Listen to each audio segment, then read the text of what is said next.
Hello students of class 8, welcome to part 2 of your unit 1 in the English textbook Honeydew, the lesson The Best Christmas Present in the World.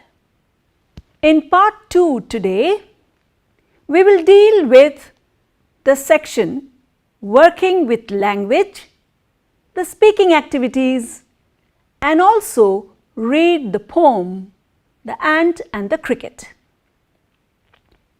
Now, do you remember the touching story, The Best Christmas Present in the World? Do you remember our author who bought that old roll-top desk and found an old letter in it? Do you remember Mrs. Macpherson and the letter that she received from her husband from the battlefield? The Christmas celebrations and the friendly football match in the battlefield? Okay, now let us go to Working with Language section. Look at these sentences from the story. I spotted it in a junk shop in Bridport. The man said it was made in the early 19th century. This one was in bad condition. Look at some of those words which are in italics. Look at them. They are verbs in the past tense. What is the past tense? Verbs that tell us about actions that happened before, in the past. Now, which are these words? Look at them once again. Spotted, said, was. Yes, all these verbs are in the past tense. Look at the next section. Question 1. Read the passage below and underline the verbs in the past tense. I'll read the passage for you. Look at it carefully. A man got onto the train and sat down. The compartment was empty except for one lady. She took her gloves off. A few hours later, the police arrested the man. They held him for 24 hours and then freed him. Can you try that? Yes, the verbs got, sat, was, took, arrested, held and freed are in the past tense. Good. Now look at these sentences. The veneer had lifted almost everywhere. Both fire and water had taken their toll on this desk. Notice the verb forms had lifted, had taken. Do you see something different? Okay, look at one more sentence. Fire and water had damaged the desk before the author found it and bought it. Now look at this sentence very carefully. There are 3 verbs: had damaged, found, bought. Now all these actions that are suggested by this sentence has happened in the past. What happened just some time back? The author found the desk and bought it. Now what happened before that? The fire and the water damaged the desk before the author found it and bought it, isn't it? Right. You have 2 actions in the past. One that happened just some time back, the author finding and buying the desk. There is another action that happened much earlier, the desk being damaged by fire and water. So, you have a past and an earlier past. To represent the past, we use the past tense: bought, found, sat, met, and so on. To suggest the earlier past, we use the other form with the word had. Had damaged, had lifted, had found, and so on. Okay, now you know that. Let us go to the next section. There is a set of 2 sentences given to you. Can you find the difference between the two? When I reached the station, the train left. When I reached the station, the train had left. Do you know what the difference is? Yes.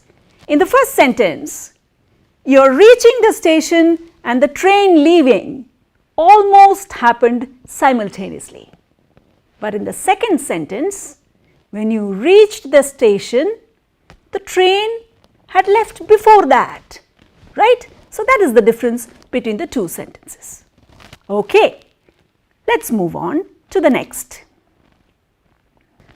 Question number 2, you have a fill in the blanks exercise. There are some verbs given to you in brackets. You have to use the right form of the verb and fill in the blanks. Let's try the first one. My little sister is very naughty. When she, you have to use the verb come. So, when she back from school yesterday, so which is the correct form? Past. Yes. When she came back from school yesterday, she had, the verb there is tear her dress. So, what is the form? She had torn her dress. Right. We blank, the verb is ask her how it had blank, verb is happen.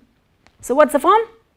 Yes, we asked her how it had happened. Correct. The next sentence, she blank, the verb is say, she 2 blanks, and in the bracket you have and quarrel with a boy. So, what would the answer be? She said she had quarrelled with a boy. Right. She, again have and beat are the words, him in a race, and he have try to push her. So, what are the correct answers? She had beaten him in a race and he had tried to push her. Next sentence, she blank have tell the teacher, and so he blank have and chase are the options, her, and she have fall options, down, and have tear her dress. Look at it once more and let us answer this. She had told, right, the teacher. So, he had chased her and she had fallen down and had torn her dress. Do you notice how all those actions that happened in the school in the earlier past, we have used the verb forms had and the verb. Okay, let's go to the next section. Question 3. Underline the verbs and arrange them in 2 columns, past and earlier past. I am sure that will be easy now. Question A.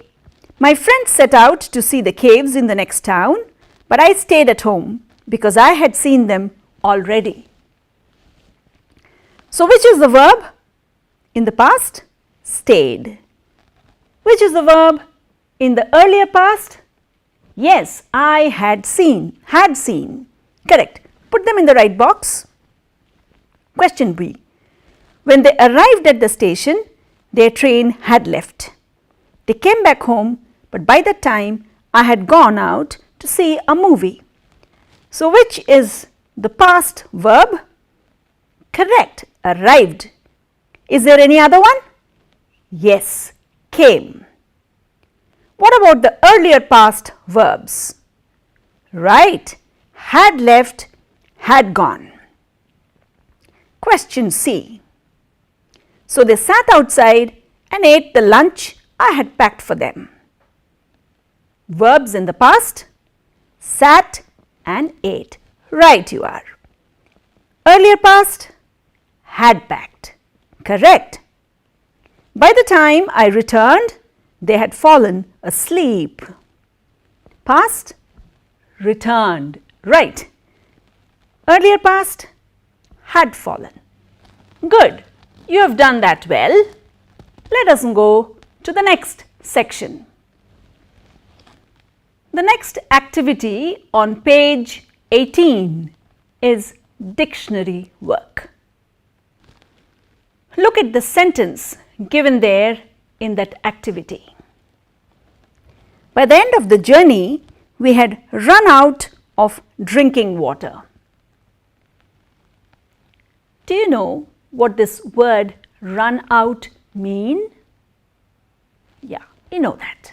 It means there was no water left. Now is this word a very different kind of a word, run out? When we say it together? Yes, it is called a phrasal verb. What does it mean? There is a verb run and a preposition is added with it, out.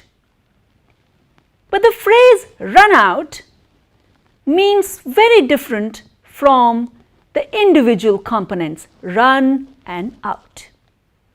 We have many such phrasal verbs in this story, The Best Christmas Present in the World.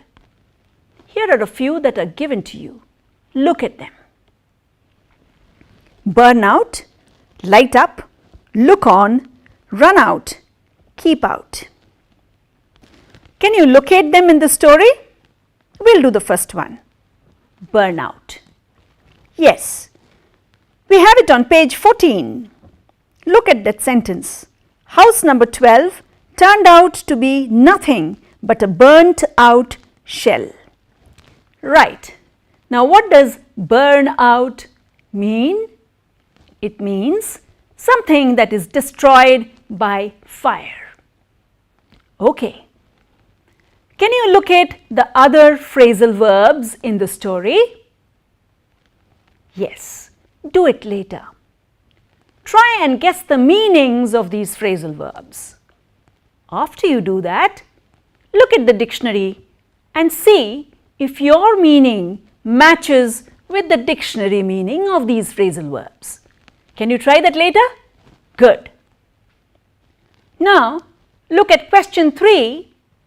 Here is a sentence for you from the text. Look at this sentence. I took out a small black tin box. Small black tin box is in italics for you. Now, this phrase is called a noun phrase.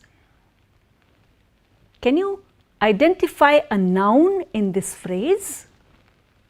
Yes, box is the noun, which is also called the head word, the main word. What are the other 3 words? Small, black, tin.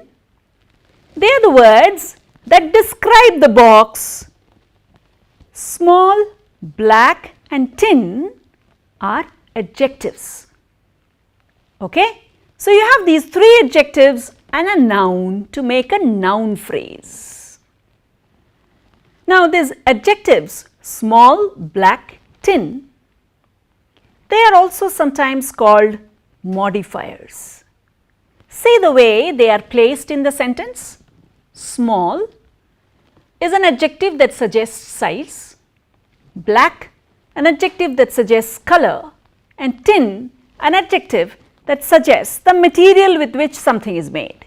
So, they are normally put in this kind of a order, and they are also called modifiers, that which modifies, qualifies, tells you something more about a noun. Now, on page 19, you have a chart. Look at that. In the chart, you will find there are determiners. What are determiners? They are mostly articles, a, an, the, and so on. And then you have different modifiers, 4 different kinds of modifiers and a few head words. Modifier 1, nice, lazy or beautiful. Modifier 2, suggesting size, shape, age and so on, tall, round, old, young.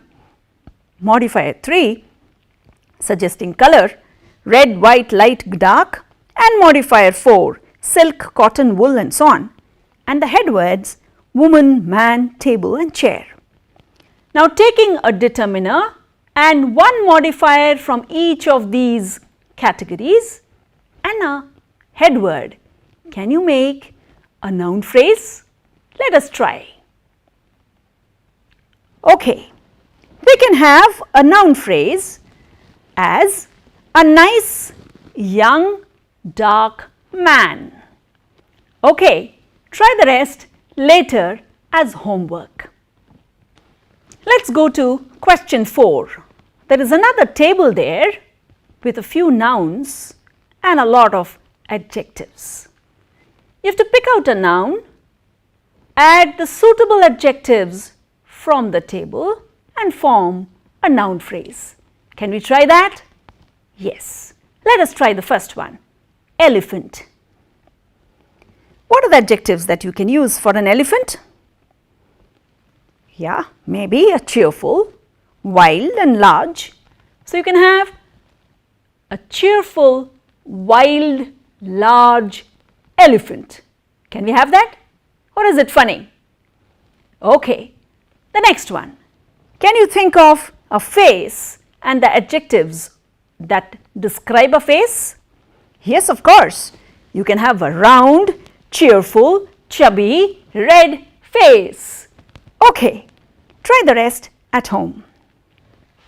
Let us now go to the speaking section. You have 1 or 2 questions there. I want you to speak to your friends about these questions, these topics. Question number 1. Are wars a good way of resolving conflicts? What do you think? We've read the story, you watched a few movie clippings, I'm sure you've read so much about wars. What is your opinion? I'm sure nobody wants wars. And there are maybe other ways of resolving conflicts. Talk to your friends about these and discuss this topic. The next question given there, which again you can talk to your friends about, is what kinds of presents do you like and why? What are the things you keep in mind when you buy presents for others? Do you like getting gifts and presents? What do you like others to give you? And what do you do when you have to give others gifts and presents? Talk to your friends about these and you can write your ideas down later. Okay, we have come now to the last part of this lesson. I have a poem for you, the poem, The Ant and the Cricket. I'll read the poem for you. Look at it. The Ant and the Cricket, a poem adapted from Aesop's fables. Do you know what a fable is? Yes, a fable is a story where the characters are mainly animals and the story has a moral. Let us see how this poem is a fable. A silly young cricket, accustomed to sing through the warm, sunny months of gay summer and spring, began to complain when he found that at home his cupboard was empty and winter was come. Not a crumb to be found on the snow-covered ground, not a flower could he see, not a leaf on a tree. Oh, what will become, says the cricket, of me?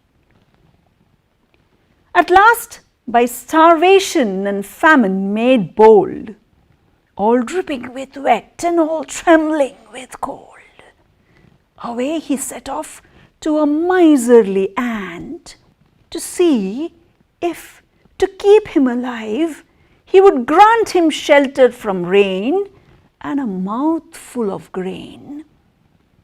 He wished only to borrow. He'd repay it tomorrow. If not, he must die of starvation and sorrow.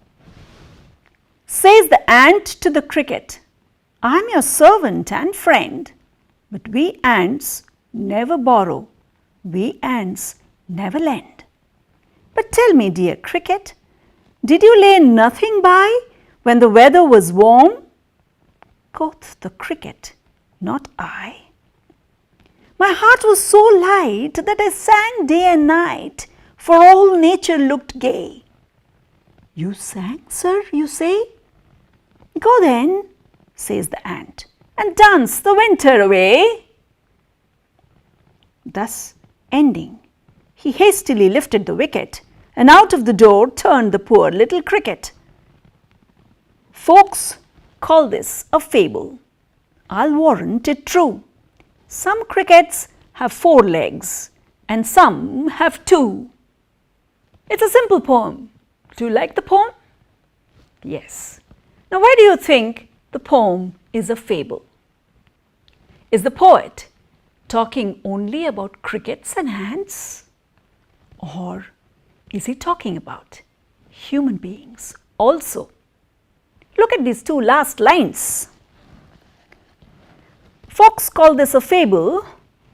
I'll warrant it true.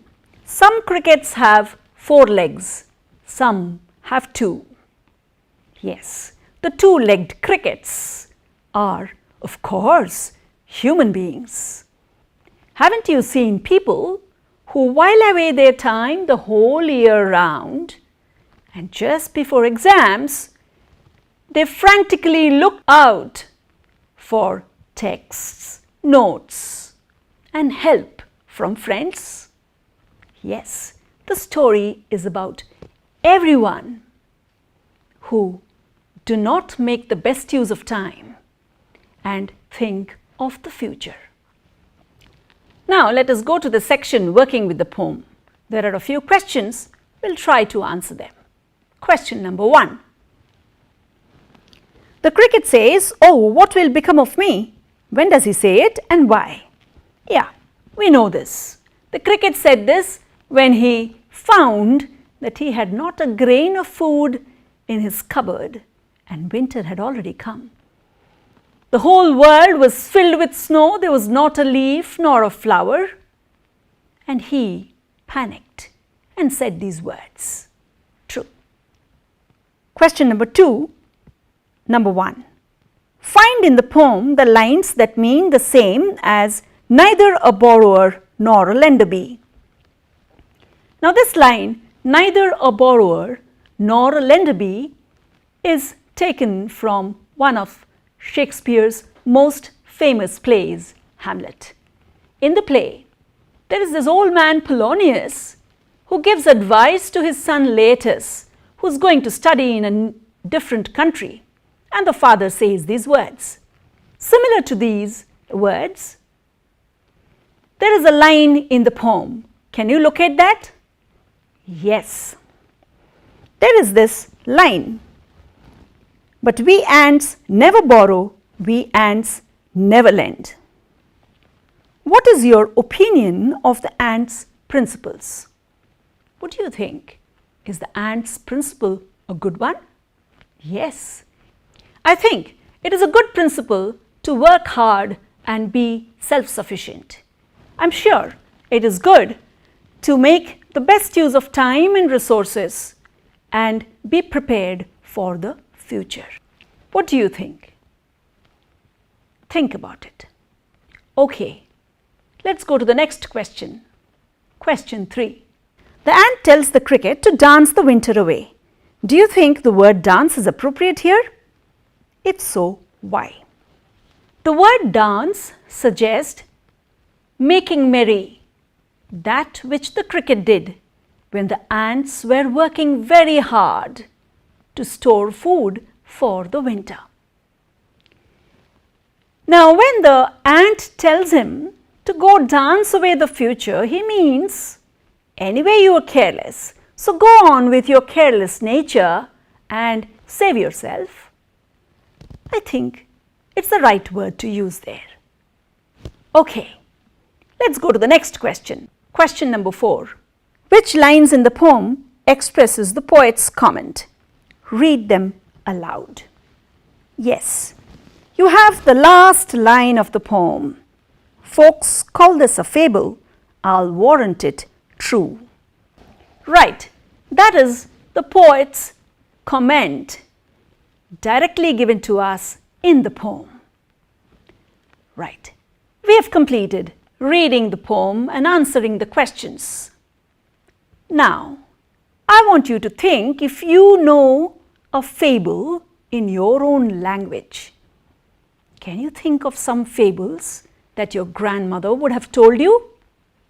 Think of them. I want you to do a little more work with those fables that you know. Write down the fable in a form of a short play that you can enact with your friends when you meet them next. Can you try and do that at home? Yes. Okay, with this we come to the end of Unit 1, Part 2. Let us just look at all that we learned today. We learned verb forms of the past and earlier past. We learned phrasal verbs, noun phrases. We did a little bit of speaking activity, and we discussed about how terrible wars are. Later, we read this poem, The Ant and the Cricket, which is a fable. That's all for today. See you next time. Goodbye. Thank you.